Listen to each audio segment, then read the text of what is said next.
before we begin our presentation, so I would like to brief you about our food product. So the name of our food product is King's Harvest Musang King Ice Cream. So it's named after the revered Musang King Durian. This creation is encapsulates the bold and distinctive flavors of King of Durians in every scoop. So as we explore the realm of ice cream within the context of Food Malaysian Food Act in 1983, so it is important to ensure the consumer safety and prevent misleading information. Thus, by referring by the Food Act in 1983, it controls and the safeguard of public health. Before we start to know about all the process for making King Harvest Musang King Durian ice cream, you must know the ingredient first. The ingredient is palm oil, brown sugar and sugar, 10% Musang King Durian, milk solid, glucose syrup, emulsifier, stabilizer, vanilla extract as flavoring, and a bit of coloring.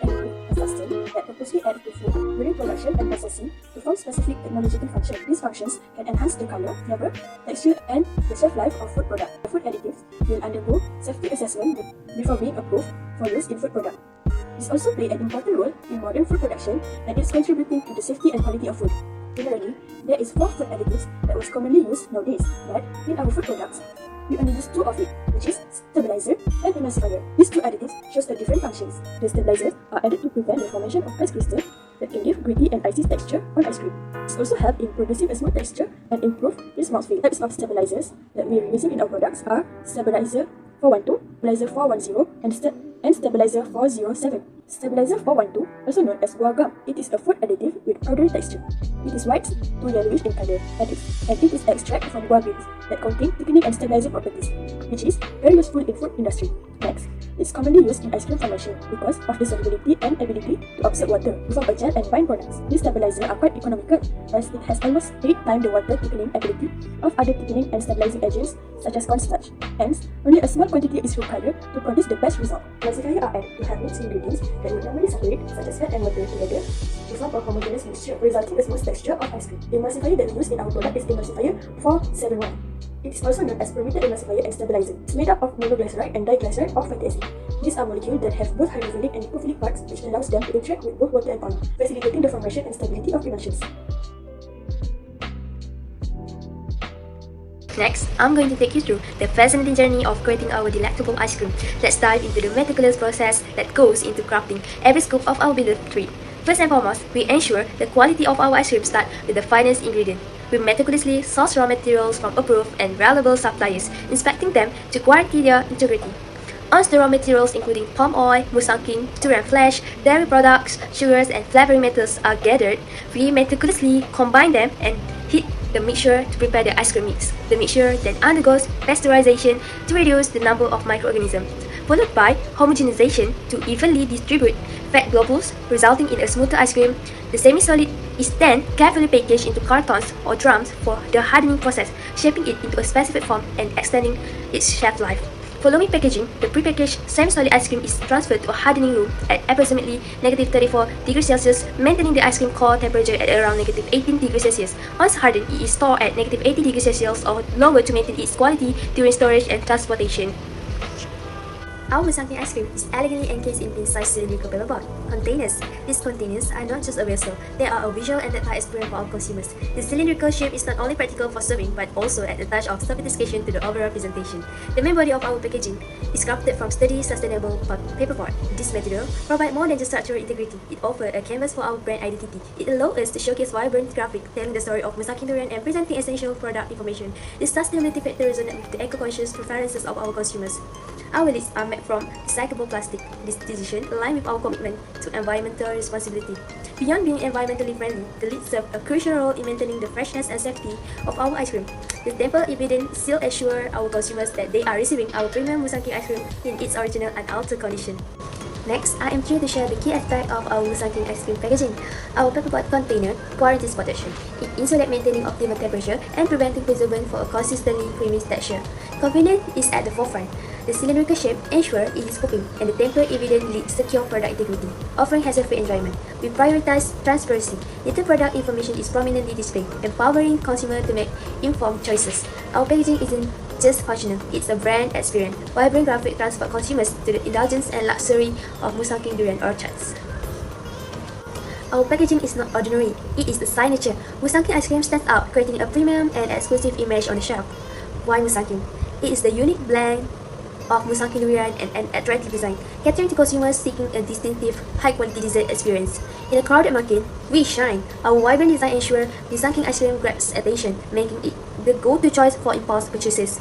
The magic touch, elements suggesting limited edition or seasonal availability, adding that extra allure and perceived value. I would like to present about food labeling, which is according to the Food Labeling Food Act 1983 and regulation. First and foremost is nutritional information panel, which consists description of nutrient content, including the correct amount of carbohydrates, protein, and fat. The next is food record information, which consists of the food addresses and food numbers. Furthermore, has a name or description of the food, which is food must be labeled with an accurate name or description. Next is the label must tell the truth, which consists of accurate weight and measurement, and name of the product and stated the country of origin where the product is manufactured. Furthermore is a legibility requirement, which is any eligibility requirement must be legible, prominent, and distinct. In addition of food labeling is food additives. So food additives must be identified and included in the ingredient list, and this allows those people that may be sensitive to the food additives to avoid them. Next is ingredient list. Claim all the ingredients that used in the food labeling as well. Furthermore is percentage of labeling. It is a statement of strength of ingredient used in the product. Next is direction storage, which is where the specific storage conditions are required. Next is information of allergy suffer, which ingredient might cause allergy, thus it must be declared on the label, however, even it is small amount. And next is other information such as logo of halal, HACCP, and GMP. Last but not least is food recall information, which is if any damage occurred to the food, it is easy to refer to the batch number to report. Last but not least is expiry date on food, indicates the date until which the product is expected to be safe to eat and maintain its intended quality. I will present about nutritional content. So in the food labeling, nutritional information must be calculated accurately with the correct amount of percentage, carbohydrates, proteins, and fat. And it is typical included all the details about serving sizes, calories, and the amounts of various nutrients such as vitamins and minerals that present in the product. Hi everyone, today I'm going to explain about food regulation. First thing first, I just want to clarify that all of this information was referred to food regulation, and here I would like to share regulation of ingredients that we use in our product. So let's move to our first ingredients. Regulation of ice cream was stated that ice cream shall be made from milk or dairy product with milk fat, vegetable fat, cream, butter or gel combination, and sugar. It also may contain other wholesome food. Next, the amount of milk, fat or vegetable fat or a combination of that must not less than 10%. So if the amount is less than 10%, it can be called as an ice cream. Moreover, ice cream shall comply with the microbiological standard prescribed in Regulation 39, which is regulation of microorganisms and their toxins, which means by bacteria, fungi, and their toxins. No person shall import, prepare or advertise for sale and any food ready for consumption that is contaminated with pathogenic microorganisms. Lastly, ice cream must contain not less than 5% of food that be used. That means no one can import, prepare or even advertise for sale or sell any ice cream whose flavor is stated by the name of certain food. Regulation of flavoring and coloring substance. In this regulation, flavoring substance means by any chemically defined substance with flavoring properties, either it formed by chemical synthesis or is obtained from natural or plant or animal origin. The permitted flavoring substance include generally recognized as safe (GRAS), which published by the Flavor and Extract Manufacturers Association of the United States. While coloring substance means by any substance that when added to food is able to impart color to that food and also includes coloring preparations. Relation of palm oil. Pasteurized, bleached and deodorized palm oil shall be edible oil obtained by the process of expression or solvent extraction, or both of it, from the wholesome mesocarp of the fruit of Elaeis guineensis. It is actually an African palm oil, but now it is naturalized in Malaysia. Regulation of glucose syrup. Glucose syrup shall be the product of controlled hydrolysis of wholesome starch and its main contents of reducing sugar, dextrin, and water. It is compulsory to write in the label on a packaging containing glucose syrup and a statement of the percentage of reducing sugar. Glucose syrup shall contain not less than 25% of reducing sugar, just dextrose and hydrose. Next, it must not contain more than 21% of water and it not yield more than 0.5% of sulfate ash. Regulation of fruit puree. Fruit puree or fruit paste shall be concentrated fruit juice containing not less than 25% by weight for each weight of total solids. Fruit puree usually retain its color, nutrition content, and natural flavor. It is totally different between fruit puree and fruit jam because fruit jam is a product prepared by boiling the fruit whether it is raw or semi-processed, while fruit puree is obtained by blending or processing the fresh or frozen fruit. Next, we move on to food quality. In the making of this product, there are two food quality standards that we practice and follow for our product, which are Good Manufacturing Practice (GMP) and Hazard Analysis Critical Control Point (HACCP). Good Manufacturing Practice (GMP) is a system for ensuring that products are consistently produced and controlled according to quality standard. It is designed to minimize the risk involved in any pharmaceutical production that cannot be eliminated through testing the final product. For GMP, there are 10 important specifications for the production of our product, which is the first one is quality management. To guarantee that the food manufacturing process is carried out correctly, quality control is important. The procedure is comprised confirming that every food item satisfies that the relevant quality standard. Testing raw material, keeping an eye on production procedure, and carrying out final inspection are all required by the regulation. The second one is sanitation and hygiene. To avoid infection, the food processing facility must maintain a hygienic surrounding consistently. Routinely washing and disinfecting surface, tools, and utensils is part of the process. In order to guarantee safe food handling procedure, food handlers must also maintain proper personal hygiene. Next is pest control. In order to maintain GMP requirement and guarantee food safety, pest control is required. Preventing pests like flies, birds, and rats in the area used for food production is part of the process. To prevent infestation, food goods must be stored properly as part of effective pest management measure. To avoid contamination, any surface that comes into direct contact with food must be free of pests. Moreover, suitable facility location is also in GMP. The facility should be built with the least amount of danger possible in food manufacturing operation, and its ideal site should be free from pollution and contamination. Additionally, cleaning and maintenance should be easy and convenient. Next is equipment. Equipment used in the production of food should be designed to reduce the possibility of error and to be suitable for the purpose for which it is planned. Every surface that comes into touch with food should be easy to keep clean. Then, raw materials. To reduce the possibility of contamination of the final production, materials must be of a quality that follows strict requirement while handling, storing, and consuming them. Food ingredient and suppliers need to keep to strict quality and safety standard. In addition, product labeling are also necessary in GMP. All food products must have accurate and complete labeling containing relevant information. The required information comprise the product name, identity, net weight or measure, and the name and address of the food manufacturer or distributor. A list of ingredients and any allergen must be included with any food products. Next is storage and transportation. Ensuring the safety and quality of food products requires their storage and transportation under suitable condition. To ensure food safety, items must be kept at the right temperature, contamination must be avoided, and biological, chemical, and also physical dangers must be avoided. Personnel is also important when it comes for food safety. Employees are crucial, therefore proper training in food safety and excellent manufacturing techniques is required for everyone who handles food. People also need to be aware of any possible risks that could be occur while producing food. Moreover, validation and verification is also in GMP.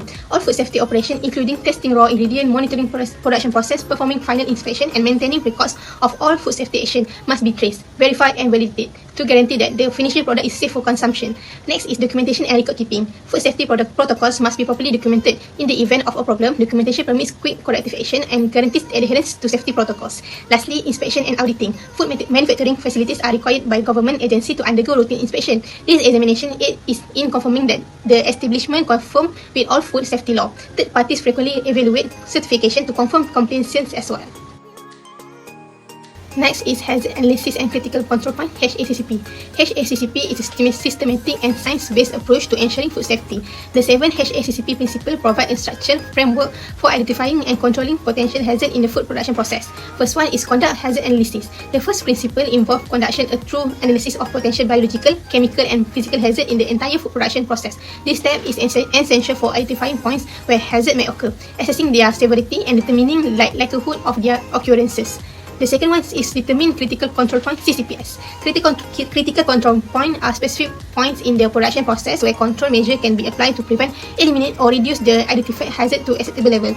The second principle focus on pinpointing these critical points where invention is crucial for ensuring food safety. Next is establish critical limit. Critical limits are the measurable criteria set for each identified critical control point (CCP). These limits serve as boundary between acceptable and unacceptable conditions. Establishing precise and scientifically based critical limits is crucial for effective hazard control. Moreover, establishing monitoring procedure. The fourth principle involves the implementation of monitoring procedure to ensure that each CCP is under control. Continuous monitoring helps track deviation from critical limits and enables time corrective action to maintain food safety. Then, establish corrective action. When monitoring indicates a deviation from critical limits, corrective action must be implemented promptly. The fifth principle focus on developing procedure to address and rectify deviation, preventing the compromised product from reaching consumer. This is establish verification procedure. Verification involves the ongoing assessment and confirmation that the HACCP system is effective in controlling identified hazard. The sixth principle emphasizes the need for periodic reviews, testing, and evaluation for ensure the continued adequacy and effectiveness of the HACCP plan. Lastly, establish documentation and record keeping. The final principle underscore the importance of maintaining accurate and comprehensive documentation. This includes records of hazard analysis, critical control point, critical limits, monitoring procedure, corrective action, and verification activities. Documentation provides a historical record and aids in demonstrating compliance with food safety in regulation. To conclude, utilizing JMP and HACCP in producing Musang King ice cream guarantees strict adherence to quality standard and ensure the safety of the product at every stage. JMP ensure that all aspects of production meet strictly quality criteria, while HACCP identify and manage potential hazard, ensuring the Musang King ice cream is not only superior in taste but also for consumption.